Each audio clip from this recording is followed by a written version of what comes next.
Mangingitlog ng mga tanong ang mga dadayo sa compound na ito sa Banga, South Cotabato.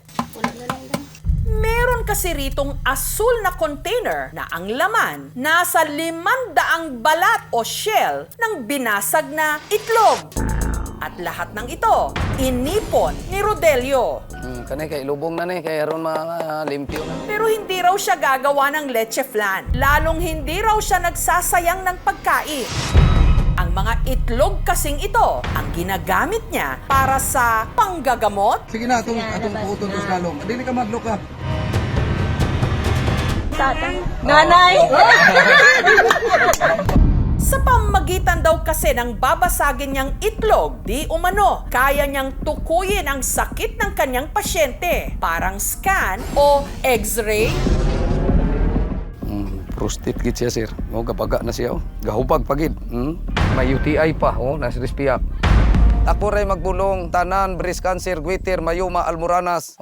Pati pa buta ka. Operahan gina ko na. Gusto mo namon mag-ayo ang amon pamilya, sir. Para sa iya, siyempre hindi siya kahambal una-una siya, sir. Kaya nga, pagpabulong ko diri na ayaw gid ko. Kag nagbalik sa normal ni nga akon nga kamot. May basihan ba ito? O isa lang bugok o huwad na panggagamot? Alas 3 pa lang ng madaling araw, isa-isa nang nagsidatingan ng mga nais magpakonsulta kay Rodelio o Doc Lotlot kung kanilang tawagin dito. Bawat pasyente may kanya-kanyang dalang itlog na requirement daw ni Rodelio sa mga magpapagamot. Ikaw ang pasyente, ikaw magdalag itlog. May baligyang itlog, isa-isa lang kabilog. Bawal na sa kuha. Kaya ang tindahang ito, malapit sa klinika raw ni Rodelio, ang tila ng itlog ang kita. Abay, napakalaki. Dati-rate, sa isang linggo, 10 tray. Pagka may schedule, pinakamarami namin dito, 20 tray. Isang araw. Pagpatak ng alas 5 ng umaga, nagsimula na ang gamutan. Si Julie, dahil hindi na makalakad matapos ma-stroke, naka-wheelchair at tulak-tulak ng kanyang ama na si Adolfo. Kumpare ko nagpagamot dito, tapos medyo gumaling na siya. First time lang ito eh. May awa ang Diyos na sana gumaling siya ba. Ano man eh? Lupok ang ugat siyang liugo. Ang dala nilang itlog, itinapat ni Rodelio sa iba't ibang bahagi ng katawan ni Julie na para bang ini-x-ray o kanyang bina-body scan. Ang itlog, binasag. Ang laman, sinalo ni Rodelio gamit ang kanyang kamay. Taghanag tubig, oy. Naraw ang kidney, nahukas na. Tubig, gid. Luuya. Puti bala siya. Ang nangagipambuak namong itlog, ginalubong. Kado kay siya, ma'am, og makaon sa mga hayop, ma'am. Makapatay siya og hayop. Kay tuan na dito ang mga sakit sa mga tao. Si Julie, agad daw niyang ooperahan, pero hindi niya ito hiniwa.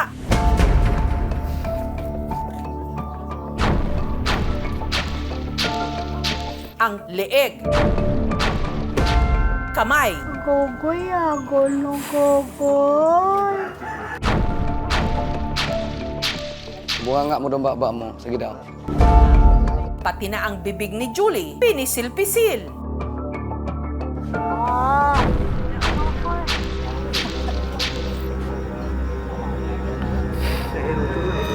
Goya, gunong gogoy. At para bang tinahi ni Rodelio kahit wala naman siyang hawak na anumang sinulid o karayom.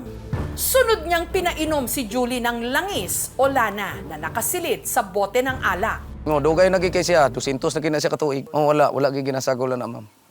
Wala po nga niyo ginapunan. Wala gina siya ginapunan siya, wala gina, ma'am. Inaana ran siya. Ang gogoya. Matapos ang kanila di umanong healing session, mas umaliwalas daw ang aura ni Julie. Ang stroke po kasi is a medical emergency yan para sa amin, ano? At hindi natin nagamot, magkakaroon ito ng deficits na tinatawag. Tapos hilot-hilot lang tayo, hindi po makakatulong po. Tuwing Lunes, Huwebes at Sabado, halos 300 tao ang dumarayo sa compound na ito para magpagamot. Ang compound, pagmamay-ari ng dating pasyente na si Riza at ng mister nitong si Jinky. Si Riza, meron noong mayoma o bukol sa matres. Yung naninikip yung tiyan ko. Pero hindi niya raw ito napakonsulta sa doktor. Kasi ayoko nang maulit na mangyari sa akin yung nangyari sa nanay ko. She was a victim of hospital negligence and malpractice. Yung kapitan doon, nagsabi siya na maganda doon kasi mura ang paggamot niya. Spiritual ang gamit. At matapos lang ang 2 session, Bakit wala man lang akong naramdaman? Hindi ako nagdadaing. Na-amaze ka agad ako. Wow, nawala talaga yung sakit. pero dahil 3 oras ang layo ng bahay ni Rodelio na taga Sultan Kudarat pa, nag-alok ang mag-asawa na sa compound na lang gawin ni Rodelio ang panggagamot para mas marami raw ang matulungan. Pagtambal ako sa ilaha, wala akong mga yung bayad. Sila lang ko magbuoto mo. Donation ba sila na kong dili?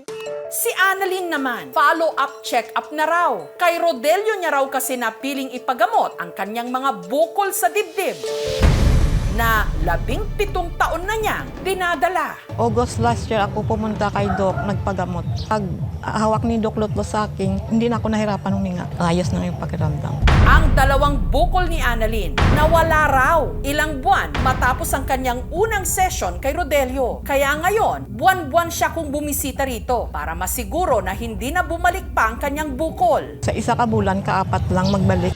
Regular din daw niyang iniinom ang mga ibinigay na gamot sa kanya ni Rodelio. Parang ginakapi lang po, tapos yung lana iniinom. Pwedeng lumiit yung cyst. Depende sa laman. Magkakaroon ng likido sa loob, mababawasan. Pero yung bigla na lang mawawala yung pinakabahay o capsule ng cyst. Hindi siya basta-basta. Ang 31 anyos naman na anak ni Efelia na si Jofel, hindi raw nakakapagsalita mula pa nung bata. Sabi ko, ano ba nangyari sa kanya? Pipi ba talaga? Pinapagamot ko within 5 years or 6 years yata siya. Pero hindi raw nagamot ng doktor na yon ang kondisyon ng kanyang anak hanggang nabalitaan daw niya ang panggagamot ni Rodelio. Formerly dati namin na kagawa doon sa nagsabi sa akin na mayroon manggagamot. Sabi ko, subukan ko. Matapos ang unang session daw nila kay Rodelio, Sige na, atong puuton to sa lalom. Dili ka madlo ka. nito lang nakaraang buwan, si Jofel himala raw na nakapagsalita. Si hambal daw. Ina daw, papa. Sa hambal daw, inapang. Papa. Nauti na niya. Kani, makati oh. Papa, tatay, nanay. Within 31 years, yung sinasabi niya, nanay, tatay, at saka papa, mama. Ang pananalita, dire-diretso na. O 31 years na, kala ko hindi na siya makapagsalita. Ganon na lang forever. Pero ngayon, mayroon akong naanuhan sa kanya. False to. Since birth, hindi siya naka-form ng language. Tapos bigla-bigla, alam niya kung paano magsalita. Ang paghila ng dila, baka nga magkakomplikasyon pa ito. Madaming strukturang nakadikit sa dila. Masasaktan, mamamagalang ito. Tinatawag mang doc o doktor ng kanyang mga pasyente si Rodelio, hindi talaga siya lisensyadong doktor. Ang kaalaman niya sa di umano panggagamot niya, namana lang daw niya sa kanyang lolo. Kay sa 10 anyos pa ko, hantod ng 9 anyos ko, nagkuyo-kuyo ko ni mamulong. Ang kakayahan daw niya di umanong manggamot, bigay raw ng kung tawagin niya, diwata. Ang pag-istorya na mo og diwata, isa lang siya, Ginoo gyapon ang hubaron sa Binisaya. Pero hindi lahat believe kay Rodelio. Gaya ng nooy pasyente niyang si Emmy na duda sa kakayahan ng nagpakilalang manggagamot. Ramdam ko hindi ako makatayo. Walang lakas yung mga paa ko. May nag-recommend 7 days daw. Makalakad daw ko. Sinunod ko ang payo niya. Pero wala man. Wala may ipik. Ang pagbulong, ma'am, kay namagoy sakit po dili mo ulit. Prostate gid siya, sir. Pero posible nga bang makita ang sakit ng tao mula lang sa laman ng itlog? Wala siyang capacity na malalaman yung sakit, kagaya ng x-ray. Kapag hindi maganda yung pagkakapreserve ng itlog, makaka-apekto siya sa loob, sa laman, or sa formation ng egg yolk or egg white. Baka may mga fungi na nag-grow dyan, tapos iniinom po natin. Tandaan po natin, lahat ng ipinapasok natin sa katawan natin ay pinoproseso ng ating dugo. At maaari ito ang magiging cause ng sakit natin. Karamihan dito, yung mga naniniwala sa kanila ay sadyang hindi mapalad sa access sa public medicine. At the same time, yung hindi sapat yung kanilang pera. Kaya minsan lumalapad sila doon at doon nila ibinubuhos yung kanilang paniniwala na gagaling sila. Merong tinatawag na placebo effect kung saan ang tiwala mo sa tao o sa treatment and then meron kang ine-expect na epekto sa albularyo dahil nandun ang tiwala nila eh. Magpabulong sa kuha, ang magpatambal, mula kuha. Mas nindot pa mga makatabang sa tao, basta di lang atong sarili ang atong giatiman, ma'am. Lagi ko po sinasabi sa patient, no, dito po sa Rural Health Unit, libre naman ang pagpa-consult. And usually, kung may mga gamot nga na available, libre pa din yun na binibigay. Karamihan ng mga nagtutungo kay Rodelio, walang pambayad sa ospital at sa mga lisensyadong doktor. Pambili lang ng itlog daw ang meron sila, kaya kumakapit sila sa kanya.